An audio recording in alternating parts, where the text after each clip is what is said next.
मुसलमानों के 4 बड़े खलीफा अबू बकर, उमर, उस्मान और अली रज़ियल्लाहु अन्हु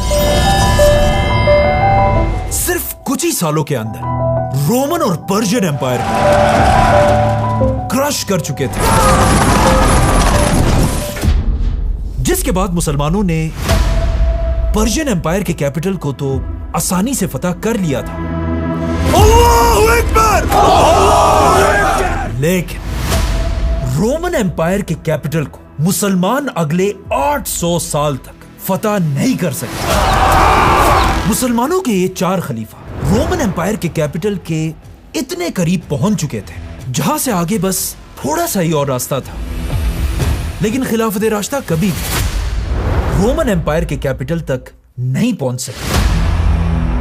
खिलाफत राशिदा के बाद मुसलमानों के 5 बड़े बादशाहों ने रोमन एम्पायर के इस कैपिटल को फतह करने की कोशिश की, जिनमें से 4 बादशाह बुरी तरह फेल हो गए।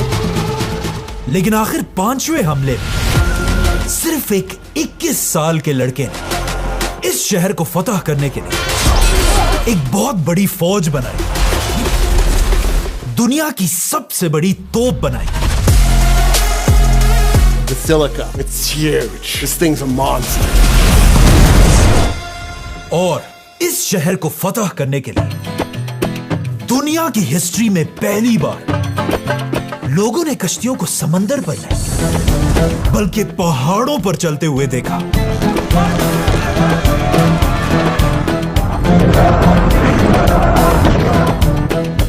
इस 5वें बादशाह का नाम है सुल्तान महमद फातिह।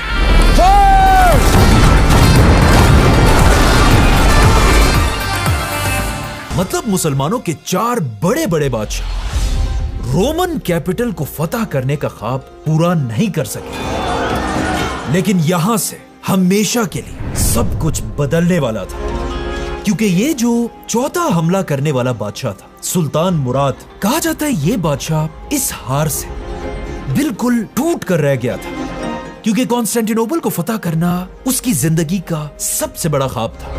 और अब जब उसका ये ख्वाब टूट चुका था, सुल्तान मुराद हर किसी को अपने इस टूटे हुए ख्वाब के बारे में बताता रहता था। अपने मिनिस्टर्स, जनरल्स और इवन अपने बेटों को भी अपने इसी ख्वाब के बारे में बताता रहता था। और इसी सुल्तान मुराद के ही बेटों में से एक का नाम था शहजादा महमद। महमद बचपन से अपने बाप से कॉन्स्टेंटिनोपल की कहानियां सुना करता था, और महमद बचपन से अपने बाप की आंखों में उसके ख्वाब के टूटने का गम देख रहा था। और ऑफ कोर्स यहीं से महमद को उसकी जिंदगी का मकसद मिला। और आखिर एक दिन जब महमद की एज सिर्फ 19 साल थी, अचानक महमद के पास पूरी उस्मानिया सल्तनत के प्राइम मिनिस्टर का लेटर पहुंचा, जिसमें लिखा था वजीर आजम हलील पाशा की तरफ से शहजादे महमद के नाम, मेरे शहजादे आपके बाप सुल्तान मुराद इस दुनिया से जा चुके हैं, तो अब आप फौरन पाए तख्त पहुंचे और पूरी सल्तनत उस्मानिया के 7वें सुल्तान होने का हल्फ उठाए। महमद फुल स्पीड कैपिटल की तरफ रवाना हुआ, और वहां पहुंचते ही महमद अपने बाप सुल्तान मुराद के तख्त पर बैठा, और इस तरह ये 19 साल का शहजादा महमद अब पूरी उस्मानिया सल्तनत का सुल्तान महमद बना। लेकिन जैसे ही महमद उस्मानिया सल्तनत का सुल्तान बना, महमद के अपने जहन में तो बड़े बड़े ख्वाब थे, लेकिन वहां यूरोप में महमद के सुल्तान बनने पर बड़ी बड़ी सेलिब्रेशंस होने लगे, और यूरोप में लोग जश्न मनाने लगे कि ये छोटा सा 19 साल का बच्चा आखिर हमारा क्या ही बिगाड़ लेगा। यहां तक कि कॉन्स्टेंटिनोपल का बादशाह महमद का मजाक उड़ाने लगा, और सिर्फ यूरोप ने बल्कि इवन महमद के अपने वजीर भी उसे बस एक छोटा सा बच्चा समझते थे और उसकी बातों को ज्यादा सीरियस नहीं लेते थे। और सबसे ज्यादा महमद का अपना प्राइम मिनिस्टर हलील पाशा भी महमद को एक बच्चा ही समझता था। लेकिन इन सारी बातों से मेहमद को थोड़ा सा भी फर्क नहीं पड़ा, बल्कि मेहमद बादशाह बनते ही अपने उसी ख्वाब की तरफ बढ़ने लगा जो बचपन में उसके बाप ने उसे दिया था। एक ऐसा ख्वाब जो इससे पहले 23 बादशाह पूरा नहीं कर सके। 23 armies have tried to take the legendary city. All have failed. जिस ख्वाब के लिए 4 बड़े मुसलमान बादशाह भी बुरी तरह फेल हो चुके थे, और इवन मेहमद का अपना बाप भी वो ख्वाब पूरा नहीं कर सका था। लेकिन अब जब मेहमद बादशाह बना, उसने अपने साथ सारों को क्लियरली बता दिया कि या तो कॉन्स्टेंटिनोपल को मैं फतह करूंगा और या कॉन्स्टेंटिनोपल मुझे फतह करेगा। इसीलिए सुल्तान बनते ही मेहमद ने यूरोप के सारे बादशाहों की तरफ लेटर्स भेजे। इन लेटर्स में मेहमद ने यूरोप के हर बादशाह से कहा कि आज के बाद उस्मानिया सल्तनत और यूरोप के दरमियान कोई लड़ाई नहीं होगी। इसी तरह मेहमद ने मुसलमान बादशाहों के साथ भी डील्स की। इसी तरह मेहमद ने उस्मानिया सल्तनत की बाकी सारी जंगों को खत्म कर दिया। और अब मेहमद तैयार था कि वो सीधा उस ख्वाब की तरफ बढ़े जो सबसे पहले रसूलुल्लाह सल्लल्लाहु अलैहि वसल्लम ने मुसलमानों को दिया था, और रोमन एम्पायर के कैपिटल कॉन्स्टेंटिनोपल पर हमला कर।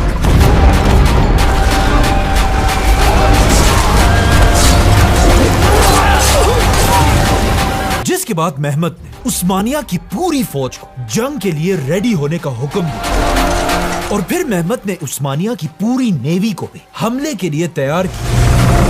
लेकिन मेहमद को अच्छी तरह पता था कि इससे पहले भी कॉन्स्टेंटिनोपल पर बड़ी बड़ी फौजें और नेवीज हमला कर चुके हैं,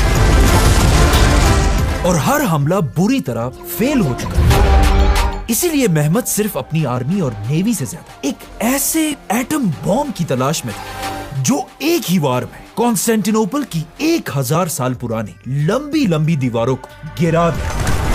और आखिर मेहमद को यह हथियार मिल गया।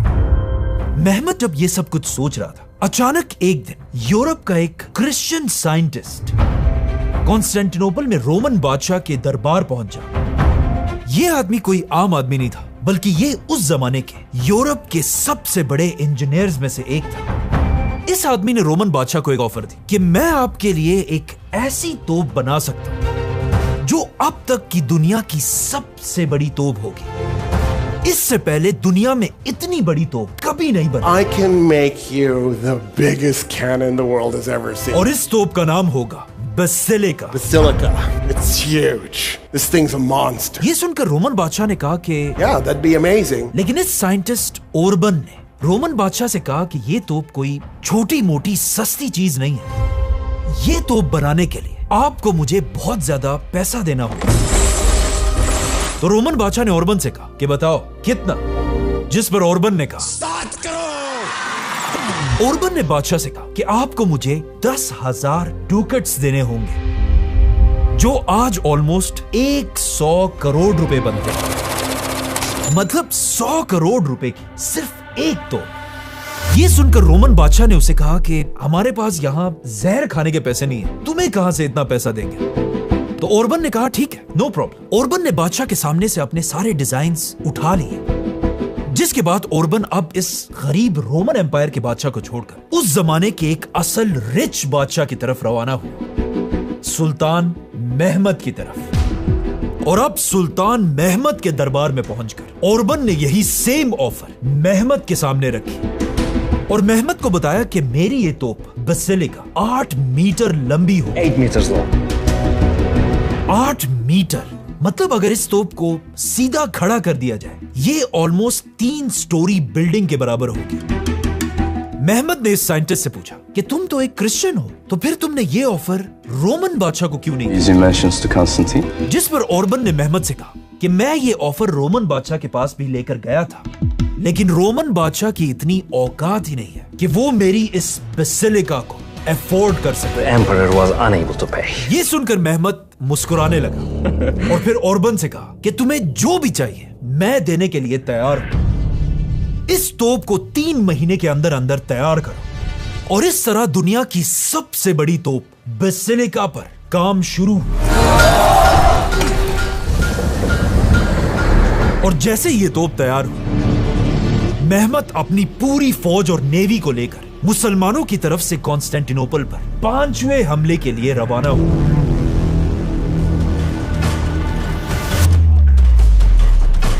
अब जब मेहमत अपनी पूरी फौज के साथ कॉन्स्टेंटिनोपल की तरफ बढ़ रहा था, यह देखकर वहां रोमन बादशाह की टांगे कांपने लगी, क्योंकि रोमन बादशाह ने जो ऑफर रिजेक्ट की थी, अब मुसलमानों की पूरी फौज के पीछे बसिलिका भी रोमन बादशाह की तरफ बढ़ रही थी। और यह बसिलिका इतनी बड़ी तोप थी कि उस जमाने के रोड्स और ब्रिजेस इस बसिलिका का वजन बर्दाश्त ही नहीं कर सकते थे। इसीलिए मेहमत ने सिर्फ इस बसिलिका के लिए अपने कैपिटल से कॉन्स्टेंटिनोपल तक नए रोड्स और ब्रिजेस बनाए। जैसे जैसे मेहमत आगे बढ़ रहा था, यह देखकर रोमन बादशाह, जो अब तक मेहमत को एक बच्चा समझता था, अब मेहमत से डरने लगा। और रोमन बादशाह ने पूरे यूरोप के हर बादशाह की तरफ लेटर्स भेजे और उनसे भीख मांगने लगा कि प्लीज आकर अपने क्रिश्चियन भाई को इन मुसलमानों से बचाएं। लेकिन किसी भी बादशाह ने इस मुश्किल वक्त में रोमन एम्पायर की मदद नहीं की, क्योंकि इससे पहले मेहमत ने इन सारे बादशाहों को गिफ्ट्स और गोल्ड भेज भेज कर अपना दोस्त बना दिया था। आखिर जब रोमन बादशाह को और कोई रास्ता नहीं मिला, उसने मजबूरन एक लेटर यूरोप के सबसे ताकतवर आदमी की तरफ भेजा, क्रिश्चियनिटी का लीडर पोप।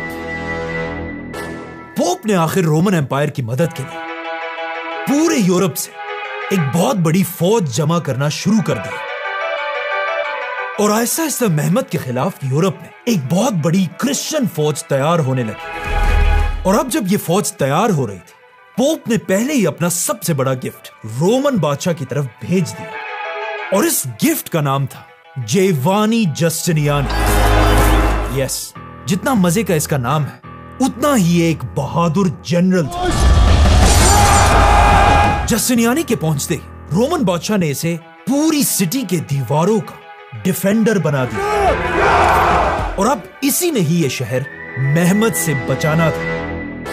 और आखिर इसके कुछ ही अरसे फाइनली उस्मानिया सल्तनत की पूरी फौज कॉन्स्टेंटिनोपल के पास पहुंच गई।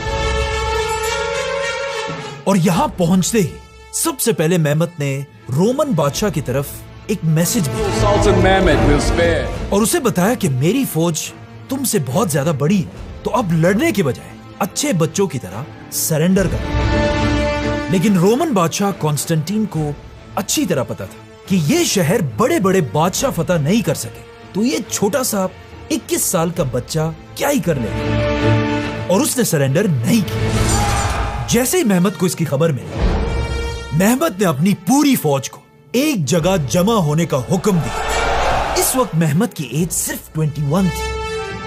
और जैसे ही इसकी फौज खड़ी हुई, मेहमत सबके सामने आया और अपनी जिंदगी की पहली स्पीच शुरू की। मेरे शेरों, ये उस्मानिया सल्तनत मेरे और आपके बाप दादाओं ने बहुत ही मेहनत से बनाई है। और पहले ही दिन से मेरे दादा सुल्तान उस्मान खान का एक ही ख्वाब था कि एक दिन हम रोमन एम्पायर को दुनिया से हमेशा के लिए खत्म करेंगे। और एक दिन दुनिया में ऐसा आएगा कि ये कॉन्स्टेंटिनोपल रोमन एम्पायर का नहीं, बल्कि उस्मानिया सल्तनत का कैपिटल होगा। मेरे शेरों, हमें अच्छी तरह पता है कि आज से 800 साल पहले रसूलुल्लाह सल्लल्लाहु अलैहि वसल्लम ने फरमाया था कि एक दिन तुम मुसलमान कॉन्स्टेंटिनोपल को जरूर फतह करोगे। क्या होगी वो फौज और क्या होगा उस फौज का leader? What a wonderful leader will her leader be? अपने बादशाह की जबान से रसूलुल्लाह सल्लल्लाहु अलैहि वसल्लम की हदीस सुनकर उस्मानिया फौज का एक एक सिपाही मेहमत के लिए अपनी जान देने के लिए तैयार हुआ।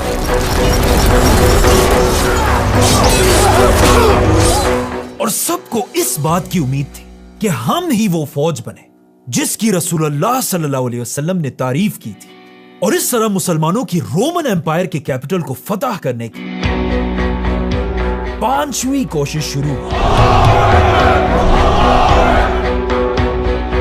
और मुसलमानों की फौज ने हर तरफ से कॉन्स्टेंटिनोपल को घेर लिया। इस शहर को फतह करने के लिए मेहमत ने 4 खतरनाक स्ट्रेटजीज बनाई, और इस वीडियो में हम एक एक स्ट्रेटजी को गौर से स्टडी करेंगे।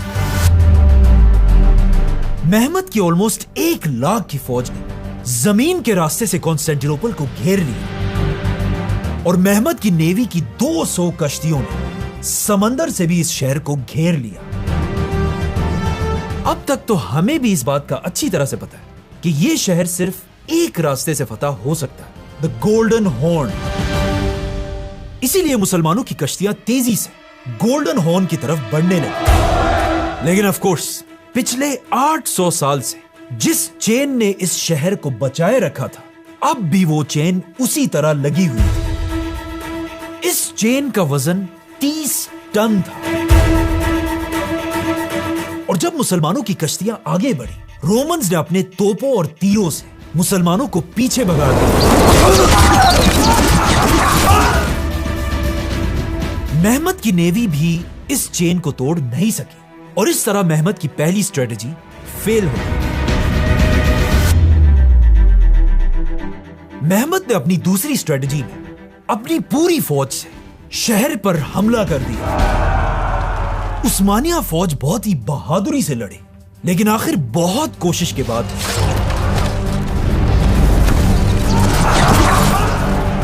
जेवानी जस्टिनियानी ने मुसलमानों की फौज को एक कदम भी आगे बढ़ाने नहीं दिया। The Turks come in and Justiniani fights them off. ये लड़ाई इतनी सख्त थी कि आहिस्ता आहिस्ता हजारों मुसलमान शहीद होने लगे, और यहां पर मेहमत और मुसलमानों को समझ आई कि आखिर इस शहर को पिछले 800 साल में क्यों फतह नहीं किया जा सका। और इस तरह कुछ ही देर में कॉन्स्टेंटिनोपल की लंबी दीवारों के सामने हजारों मुसलमान शहीद हो गए। लेकिन मेहमत की यह फौज इतनी खतरनाक थी कि उस वक्त शहर के अंदर से एक रोमन फौजी कहता है कि हम जब भी किसी उस्मानी फौजी को अपने तीरों से मारते थे, 2 और फौजी उसकी डेड बॉडी को उठाने के लिए वापस मैदान में आते थे, और जब हम उन्हें भी मार देते थे, उनके पीछे भी और उस्मानी फौज आती थी। यह रोमन फौजी लिखता है कि उस्मानिया की फौज अपनी जान देने के लिए तैयार हो जाती थी, लेकिन उन्हें यह बात कबूल नहीं थी कि वो अपने भाई को इसी तरह मैदान में छोड़ दें। लेकिन इस सब के बाद भी मेहमत की दूसरी स्ट्रेटजी बुरी तरह फेल हो गई। लेकिन मेहमत को अच्छी तरह पता था कि उसे बहुत जल्द कुछ बड़ा करना होगा, क्योंकि अगर उसने ये शहर जल्द फतह नहीं किया तो पोप की आर्मी यूरोप से पहुंचकर मुसलमानों पर हमला कर देगी, और मेहमत का ख्वाब भी बिल्कुल अपने बाप की तरह टूट जाएगा। तो अब 2 फेल्ड स्ट्रेटजीज के बाद मेहमत ने अपनी तीसरी स्ट्रेटजी पर काम शुरू किया। जब समंदर और जमीन दोनों से यह शहर फतह नहीं हुआ, तो मेहमत ने एक नया प्लान बनाया कि अब वो जमीन से नहीं बल्कि जमीन के नीचे से इस शहर को फतह करेगा। इसीलिए मेहमत ने अपनी फौज को हुक्म दिया कि जमीन के नीचे से टनल्स बनाना शुरू कर, ऐसे टनल्स जो जमीन के अंदर से कॉन्स्टेंटिनोपल की लंबी लंबी दीवारों के नीचे से सीधा शहर के अंदर पहुंच जाए, और हमारी फौज इन टनल्स के अंदर से अचानक शहर के अंदर पहुंच जाए, जिसके बाद इन टनल्स पर काम शुरू हुआ। यह स्ट्रेटजी इतनी जबरदस्त थी कि मुसलमान वाकई में जमीन के अंदर से कॉन्स्टेंटिनोपल की लंबी लंबी दीवारों को क्रॉस करते हुए शहर के बिल्कुल नीचे पहुंच गए। लेकिन जैसे ही मेहमत का यह तीसरा प्लान कंप्लीट होने वाला था, किसी तरह इन टनल्स की खबर रोमन एम्पायर के बादशाह तक पहुंची, और बादशाह ने हुक्म दिया कि इससे पहले कि मुसलमान इन टनल से हम पर हमला करें, इन सारे टनल्स के अंदर तेल डालकर आग लगा दी जाए। रोमन्स की फौज किसी तरह जमीन खोदकर इन टनल्स तक पहुंची, जहां अब भी बहुत सारे उस्मानिया सोल्जर्स थे, और रोमन्स ने इन सब को आग लगा दी। मेहमत के इन टनल्स में सारे सोल्जर्स जलकर राख हो गए, और इस तरह मेहमत की ये तीसरी स्ट्रेटेजी बुरी तरह फेल हो गई। अब मेहमत फ्रस्ट्रेट हो चुका था और उसका सब्र खत्म होने वाला था, लेकिन मेहमत के पास अब भी एक ऐसी स्ट्रेटजी थी जो इससे पहले दुनिया में किसी ने भी यूज नहीं की थी। मेहमत की चौथी और आखिरी स्ट्रेटजी उस जमाने की दुनिया की सबसे बड़ी तोप, the great basilica. Big cannon. Really big cannon. मेहमत ने बसिलिका को आगे लाने का हुक्म दिया। 60 बुल्स इस तोप को खींचते हुए आगे आए, और सिर्फ बुल्स नहीं बल्कि इन बुल्स के साथ साथ 400 लोग इस तोप को खींच रहे थे। और जैसे ही बसिलिका आखिर अपनी जगह पर पहुंच गई तो क्या होना था? सुल्तान मेहमद ने हुक्म दिया,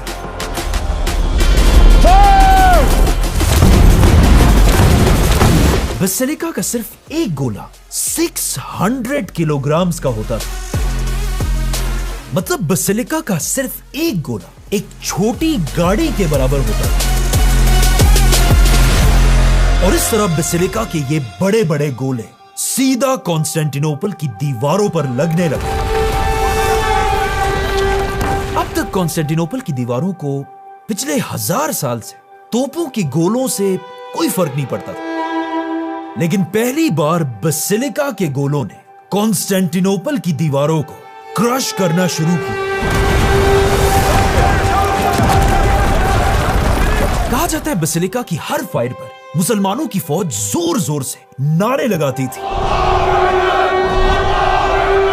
और पहली बार ऐसा लग रहा था कि फाइनली मुसलमान ये शहर फतह कर लेंगे। अल्लाहु अकबर!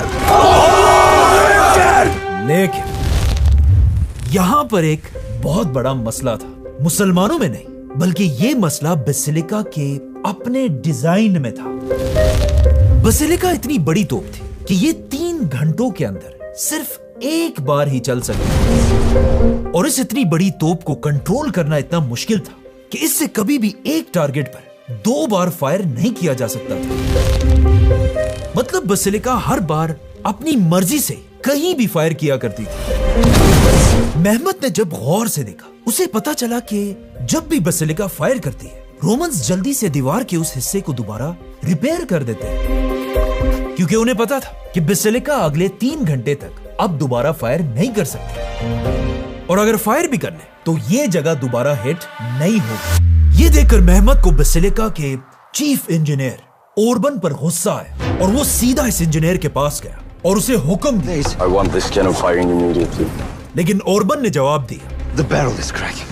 लेकिन मेहमत ने कहा नहीं, अभी इसी वक्त बसिलिका को चलाओ। बसिलिका का स्टील हर फायर के बाद इतना गर्म हो जाता था कि हर बार इसे गर्म ऑयल के साथ दोबारा रिपेयर करना होता था, और फायर होने के टाइम अगर कोई इसके पास खड़ा होता था, इस तोप के चलने के सिर्फ शॉक वेव हवा की वजह से उसकी हड्डियां टूट जाती थी। लेकिन यहां मसला यह था कि बसिलिका मेहमत की आखिरी स्ट्रेटेजी और आखिरी उम्मीद थी, वरना इसके बगैर मेहमत के पास और कोई प्लान नहीं था। इसीलिए मेहमत के ही ऑर्डर्स में बसिलिका को बार बार चलाया जाने लगा, जिससे आहिस्ता आहिस्ता बसिलिका का स्टील गर्म होने लगा और बसिलिका के स्टील में क्रैक्स पड़ने लगे, और आखिर दुनिया की सबसे बड़ी तोप बसिलिका।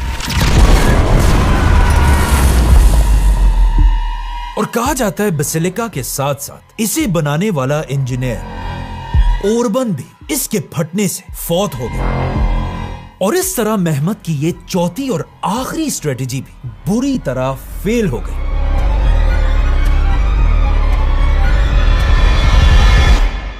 और दूसरी तरफ पोप की आर्मी भी बिल्कुल कॉन्स्टेंटिनोपल के करीब पहुंचने वाली थी। अब तक तो मुसलमानों में लड़ने का बहुत जज्बा था, लेकिन यहां से वो शुरू हुआ जो इससे पहले हर उस फौज के साथ हुआ था जिसने कॉन्स्टेंटिनोपल पर हमला करने की गलती की। मायूसी। मेहमत की पूरी फौज में हर तरफ मायूसी फैल गई और उनकी कोई गलती भी नहीं है। आप खुद सोचें, मेहमत ने समंदर से, फिर जमीन से, फिर जमीन के नीचे से और फिर इवन हवाओं से इस शहर को फतह करने की कोशिश की, लेकिन इस शहर ने मेहमत के सामने सरेंडर नहीं किया। इस सब से आखिर हर तरफ मायूसी फैल गई, फौज का सारा मोराल टूट गया। इवन मेहमत का अपना प्राइम मिनिस्टर, जो पहले ही मेहमत को एक बच्चा समझता था, उसे भी यकीन हो गया कि मेहमत भी बिल्कुल पहले बादशाहों की तरह फेल हो जाएगा। और सिर्फ यही नहीं, वहां रोमन्स भी जश्न मनाने लगे क्योंकि उन्हें समझ आ गई कि कॉन्स्टेंटिनोपल उनका शहर था, है और कयामत तक ये शहर उन्हीं का रहेगा। लेकिन पूरी उस्मानी फौज में अब भी दो ऐसे लोग थे जो हार मानने के लिए तैयार नहीं थे। उस्मानिया सल्तनत का वजीर जरगनोश पाशा और खुद उस्मानियों का बादशाह सुल्तान मेहमत खान। तो अब जब मुसलमानों की फौज मायूस हो चुकी थी और वहां कॉन्स्टेंटिनोपल में जश्न मनाया जा रहा था, मेहमत ने एक ऐसा काम किया जो इससे पहले पूरी दुनिया की हिस्ट्री में किसी ने सोचा भी नहीं था।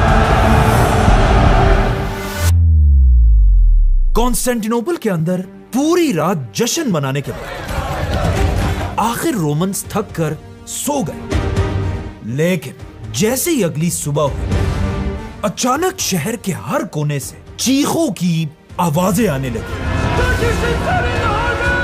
लोगों की ये चीखें सुनकर जब रोमन बादशाह बाहर निकला तो उसे बताया गया कि अब सब कुछ खत्म हो चुका है, क्योंकि सुल्तान मेहमत की नेवी पिछले 800 साल में पहली बार गोल्डन हॉर्न की इस चेन को क्रॉस करके गोल्डन हॉर्न के अंदर घुस चुकी है। यह सुनकर बादशाह को यकीन नहीं आ रहा था कि ऐसा कैसे हो सकता है। तो बादशाह ने पूछा कि कैसे। बादशाह भागकर शहर की दीवार के ऊपर पहुंचा और उसने देखा कि चेन बिल्कुल उसी तरह ठीक ठाक अपनी जगह पर लगी हुई। तो फिर आखिर मेहमत की फौज गोल्डन हॉर्न तक पहुंची कैसे? असल में इस सब से कुछ ही दिन पहले, जब मेहमत की सारी बाकी स्ट्रेटजीज फेल हो चुकी थी और मुसलमानों के हौसले टूट चुके थे, उसी वक्त मेहमत ने अपने बेस्ट जनरल जरगनोश पाशा को अपने पास बुलाया और उसे एक ऐसा प्लान बताया जो इससे पहले पूरी दुनिया में कभी नहीं हुआ था। मेहमत ने अपने जनरल से कहा कि यह शहर सिर्फ और सिर्फ गोल्डन हॉर्न से ही फतह हो सकता है और गोल्डन हॉर्न का रास्ता ऑफ कोर्स 800 साल से इसी चेन ने रोका हुआ है। तो क्यों ना हम इस चेन को छोड़कर जमीन से एक लकड़ियों का रास्ता बनाएं और फिर अपनी नेवी की कश्तियों को बुल्स और लोगों से खींच कर इस पूरे रास्ते से गोल्डन हॉर्न की चेन के पीछे पहुंचा दें। मेहमत का यह प्लान बहुत ही एक अजीब प्लान था और अगर मेहमत अपना ये अजीब प्लान किसी भी एक्सपीरियंस्ड और बड़े मिनिस्टर को बताता तो वो उस पर जरूर हंसता और कहता ये 21 साल का लड़का, इसको दुनिया का क्या पता। जो काम दुनिया की तारीख में पहले नहीं हुआ वो हम कैसे करेंगे। और मेहमत को भी पता था कि ये सब बिल्कुल ऐसा ही कहेंगे, इसीलिए मेहमत ने अपने इस प्लान के बारे में किसी को भी नहीं बताया, इवन अपने ग्रैंड वजीर हलील पाशा को भी नहीं। तो अब मेहमत के इस सीक्रेट प्लान पर सिर्फ उसका सबसे लॉयल जनरल जरगनोश पाशा ही काम कर रहा था और आखिर कश्तियों के इस रोड पर काम शुरू हुआ। ये इतना खतरनाक प्लान था कि अगर रोड बनने की थोड़ी भी आवाज रोमन्स तक पहुंच जाती तो ये सारा प्लान भी फेल हो जाता था। इसीलिए ये रोड सिर्फ रात के अंधेरे में ही बनाया जाता था और रोमन से इस रोड की आवाज भी छुपाने के लिए जब भी इस रोड पर काम होता था, मेहमत अपनी सारी तोपों से शहर पर हमले किया करता था। जैसे ही लकड़ियों का ये रोड तैयार हुआ, इन लकड़ियों के ऊपर जानवरों की चर्बी मेल्ट करके इसे बिल्कुल स्लिपरी बना दिया ताकि कश्तियां आराम से इस पर खींची जा सके। और जैसे ही मेहमत का ये सीक्रेट रोड तैयार हुआ, अब यहां पर मेहमत के सामने एक बहुत बड़ा चैलेंज आया, क्योंकि मेहमत ने ये सारी की सारी कश्तियां एक ही रात में इस रास्ते से गोल्डन हॉर्न तक पहुंचानी थी, वरना रोमन्स को पता चल जाता और ये प्लान भी फेल हो जाता। इसीलिए रात होने से पहले ही मेहमत ने अपने कश्तियों के पास 100 बुल्स को लाकर खड़ा कर दिया और इसी के साथ अपने फौज से 1000 सबसे स्ट्रॉन्ग सोल्जर्स को भी कश्तियों के पास आने का हुक्म दिया। और जैसे ही आसमान में आहिस्ता आहिस्ता अंधेरा फैलने लगा, मेहमत के इस आखिरी प्लान और आखिरी उम्मीद पर काम शुरू हुआ। लेकिन यहां पर एक और मसला था। यह पूरा रास्ता ऐसे हिल टाइप रास्ता था, मतलब पहले कश्तियों को ऐसे पहाड़ के ऊपर लेके जाना था, जो एक बहुत ही इम्पॉसिबल काम था। लेकिन दूसरी साइड उतरना कोई ज्यादा बड़ा मसला नहीं था। खैर, जो भी था, आखिर मेहमत के ऑर्डर्स पर 100 बुल्स और 1000 आदमियों ने पानी से कश्तियां खींचकर जमीन पर चलाना शुरू किया। लेकिन यह कोई आसान काम नहीं था। जैसे जैसे ये कश्तियां चढ़ाई की तरफ बढ़ने लगी, आहिस्ता आहिस्ता इन्हें खींचना और भी मुश्किल होने लगा, जिससे यहां पर बहुत ज्यादा टाइम जाया होने लगा। और वहां मसला यह था कि एक ही रात में इन सारी कश्तियों को गोल्डन हॉर्न तक पहुंचाना लाजमी था। लेकिन इन कश्तियों को खींचना कोई आसान काम भी नहीं था, क्योंकि एक एक कश्ती का वजन ऑलमोस्ट 40 टन था, मतलब 40,000 किलोग्राम। यह प्लान भी आहिस्ता आहिस्ता फेल होने की तरफ जा रहा था। अचानक रात के अंधेरे में मुसलमानों के आसपास तेज हवाएं चलने लगी और मुसलमानों की किस्मत इतनी अच्छी थी कि इन हवाओं की डायरेक्शन भी वही थी जिस तरफ मुसलमान ये कश्तियां खींच रहे थे। तो अब एक कश्ती जिस तरह समंदर पर हवाओं की स्पीड से चलती है, उसी तरह जमीन पर भी मेहमत की फौज ने अपनी कश्तियों के सेल्स खोल दिए। तो अब बुल्स, सोल्जर्स और इन हवाओं की ताकत से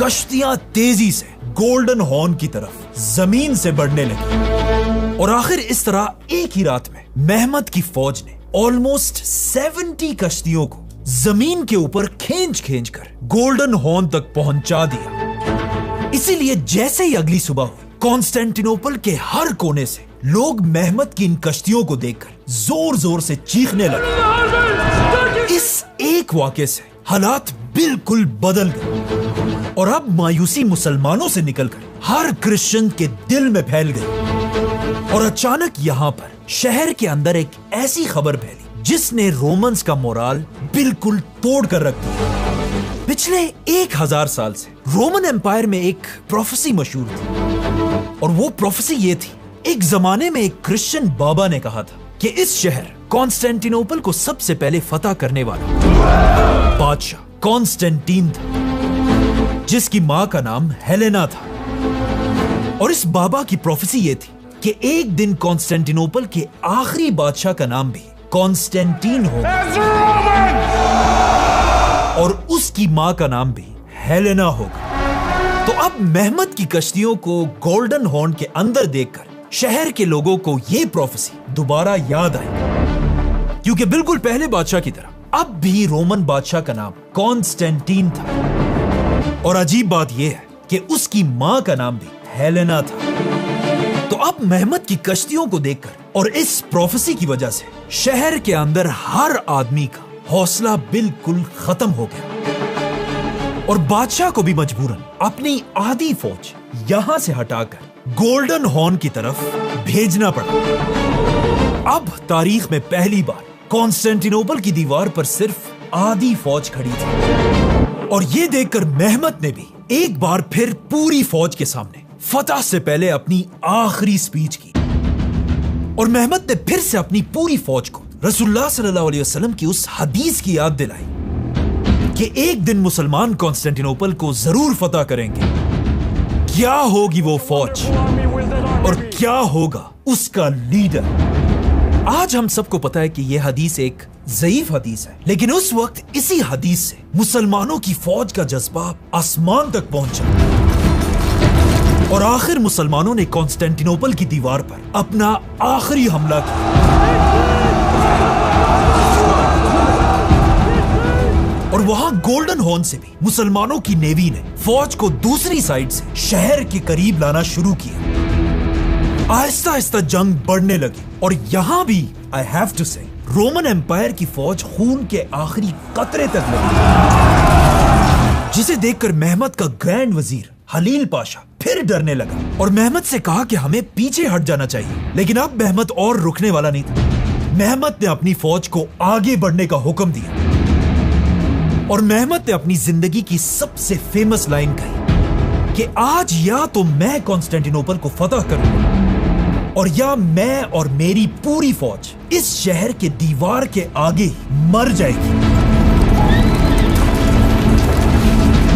आखिर इसी तरह जंग चलती रही और किसी को भी समझ नहीं आ रही थी कि आगे क्या होने वाला है। अचानक मुसलमानों की फौज से कुछ बहादुर सोल्जर्स आगे बढ़े और किसी तरह पहली बार कॉन्स्टेंटिनोपल की लंबी दीवार के ऊपर चढ़े और आखिर इन्हीं में से एक ने 800 साल में पहली बार कॉन्स्टेंटिनोपल की दीवार के ऊपर उस्मानिया सल्तनत का झंडा लगाया। और इस झंडे को देखते ही मुसलमानों की बाकी फौज ने और भी सख्त हमला किया।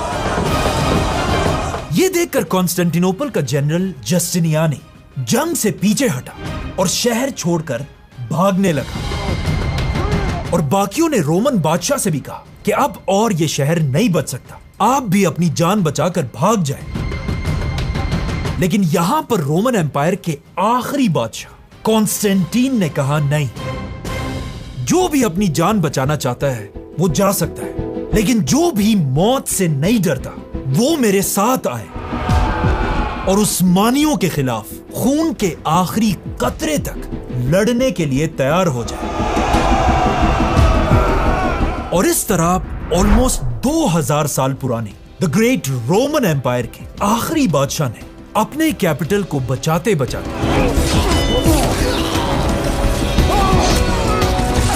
अपनी जान दे दी और रोमन बादशाह के गिरते ही आखिर मुसलमान 800 साल की कोशिश के बाद कॉन्स्टेंटिनोपल के अंदर घुस गए। जो काम 23 बड़े बड़े बादशाह नहीं कर सके, एक 21 साल के लड़के ने वो कर दिखाया।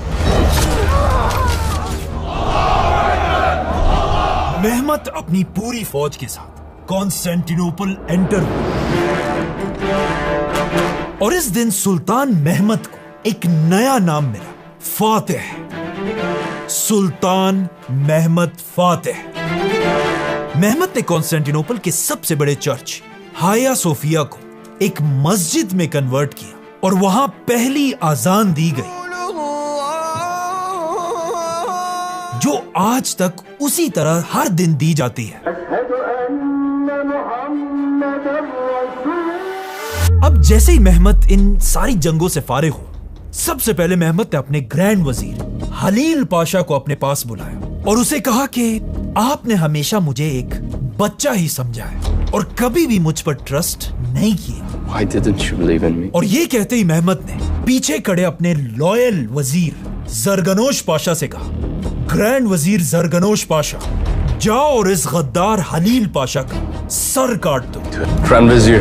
और आज से तुम जरगनोश पाशा पूरी उस्मानिया सल्तनत के वजीर आजम हो गए। इस तरह मेहमत ने कॉन्स्टेंटिनोपल को अपना और उस्मानिया सल्तनत का नया कैपिटल बनाया।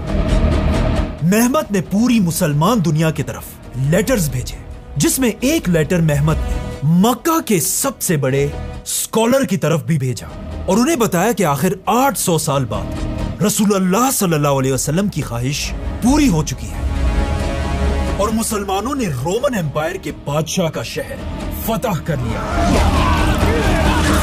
किस तरह द ग्रेट रोमन एम्पायर आखिर दुनिया से हमेशा के लिए खत्म हो गया और दुनिया में एक नई सुपर पावर बनी, द ग्रेट ऑटोमन एम्पायर।